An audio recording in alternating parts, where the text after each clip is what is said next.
For our United Way Spotlight of the Week, we're looking at the Center for Abuse and Trauma, and I'm joined by Joan Boyd, who is the center coordinator. Welcome. So glad you could join us today. Thank you for having me. So, trauma, it can take so many different forms. And what are some of the traumas that people have in their lives that they might find themselves knocking on your door? Childhood issues. It could be neglect, abuse, sexual abuse, physical abuse, that sort of thing. Domestic violence within the home for children or for as people grow up. Car accidents. You know, we tend to think of that as a totally different one. But car accidents, any kind of accident. If you're in the hospital and you've had major surgery, that can cause a trauma, especially when all of a sudden you're informed that, you know, this is a life or death situation, right? Grief, because grief and trauma go hand in hand. So there's a really broad spectrum.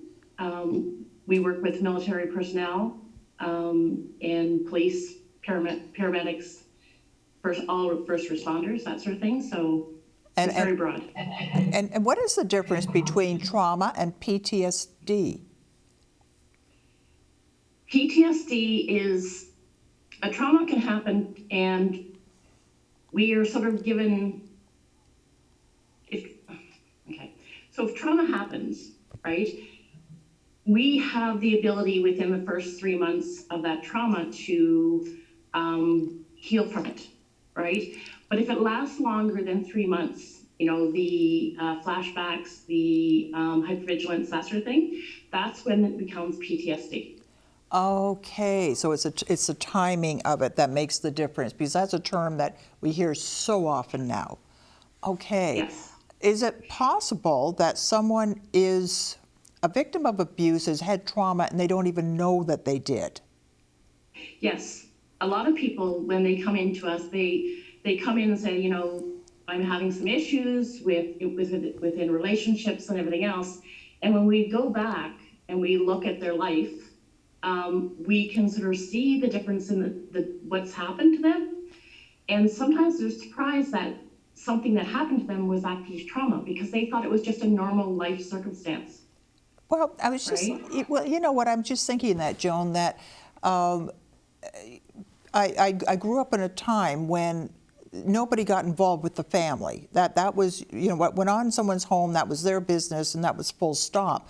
And what went on in schools, and what went on that in the workplace, when I started working, there was a lot of things that went on that would not be tolerated for a minute today, but it was, you just shrugged and said that's everybody else, because there was always others that were going through the same thing, and we just thought it was normal.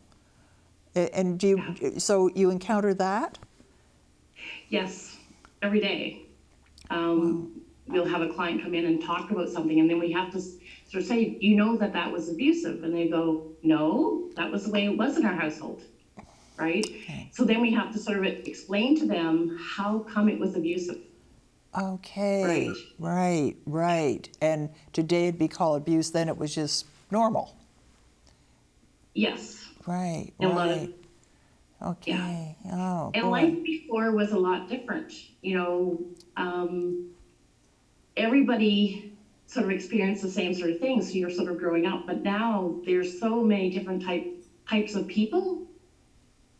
So when we look at trauma, we go back through someone's history, we have to look at the lifespan of them, their parents, and even sometimes their grandparents to see what they've experienced.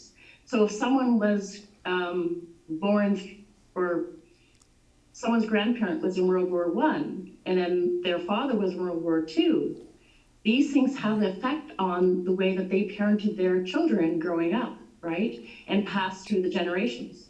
Right, of course. I wouldn't have thought of that. Something else I'm not clear on. I think I understand what a therapist is. I think you tell them what's going on, and they help you come up with some sorting out of how to deal with these things. What is a psychotherapist? What's the difference with what you do over just sitting down with a psychologist or even a friend who seems to have some common sense? What's the difference? So there is different levels. And sometimes it's an educational level, right? Or different branches of what you've gone into.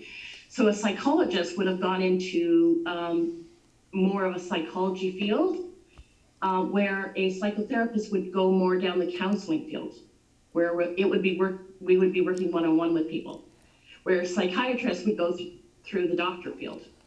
Oh, okay. Yeah. What would be the difference then? If I was to knock on your door and say, I think I went through something 20 years ago that just keeps coming back to me, what would the difference be in working through that? Or even if I say, my life is kind of in shambles here and I don't know why, what are some of the techniques that you would use to help people identify what it was that's causing their life to be in shambles? So we work using a triphasic model, okay? And what that means is that the first sort of stage is stabilizing them in their life now. And with that stage is when we find the family history, we find out what's happening within their relationships on a daily basis now. And then we try to see if there's any sort of skill deficits.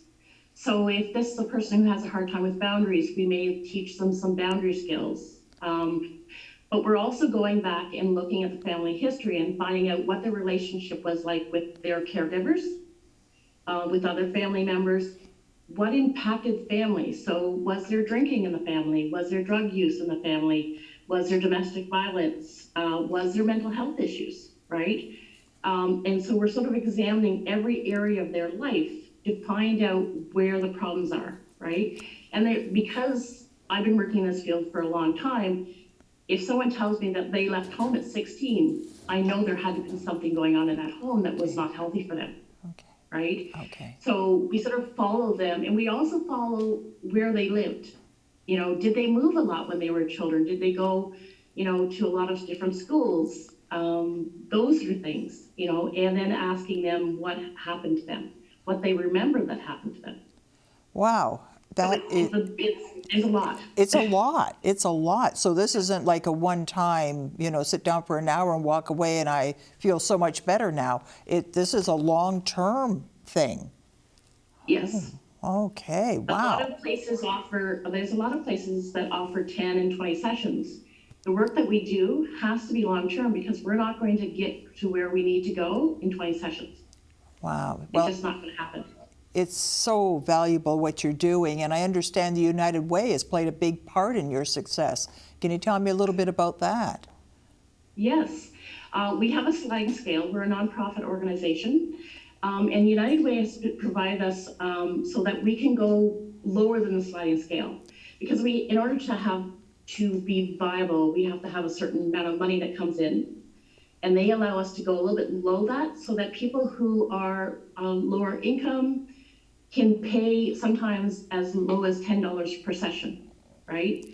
If we had all our clients paying $10 a session, we wouldn't be viable, and they allow us to do that. And we've had some amazing stories from that. We've had people that have gone through the program and now are going to Queens. They're working within the community, like as volunteers and everything else. So that's, our service would not be accessible to them if we were not a nonprofit and they were not helping us. So, yeah. It's valuable work that you do, and I'm glad you've got the United Way behind you. Thank you so much for being with us today. Thank you very much for having me.